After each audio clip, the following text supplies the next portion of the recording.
Alright, what's up mga ka-G? So yun guys, time check 2:35 no. And then sila sir o si ma'am na-drive geek all the way from Mawab, di ba? So nag-check sila dire kay naapod sila ipatrabaho, which is ang ilang shock absorber katong silver na FD. Ayan, anya nag-check po sila sa mga head unit, nag-inquire po sila about sa body kit, sa paint, and kani naman kay Hashem no. So gidala na gyud niya dire ang FD kay para daw atong resolbahon. And then yun, ang Fortuner naman is morning atong gipaint last time, nagpa-buff karon, and then at the same time magpataod og gauges. Ayan guys, boost gauge has been installed sa Hilux ni sir no. Sagad.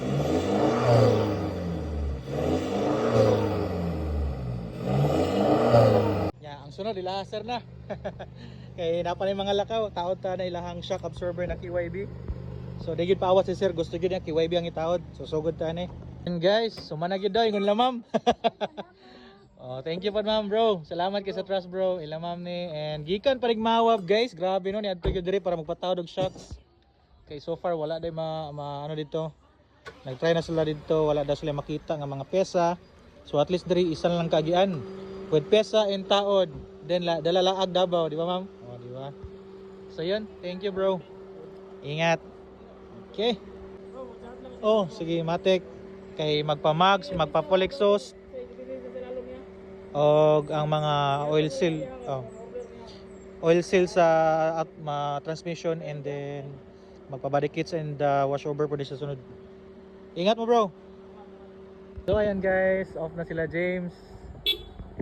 Ingat sa biyahe. Salamat sa pagsalig sa G-Spot. Tiwas taning Fortuner nila Gian no. Ayan.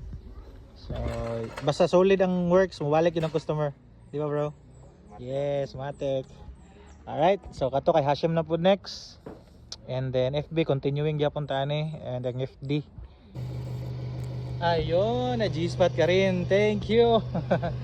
So ayun guys, no, nahuman na gyud ang Fortuner nila Gian no, and rolling out na siya. Nya ingat sa biyahe ha. Tatak G-Spot na jud ka. Oh sige, balik for wash over na pud daw. Yan. Tatak G na yan mo, men. Okay. Ayan. Rolling out na guys. So after nagpa retouch and repair sa ilahang panels, nibalik kay nagpatawag og boost gauge.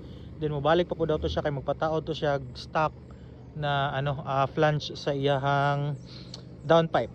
Ayun, ya gusto daw na spool. So trabaho na to na pati ang washover niya. And that's only here, G-Spot Autogrounds, another car, another build.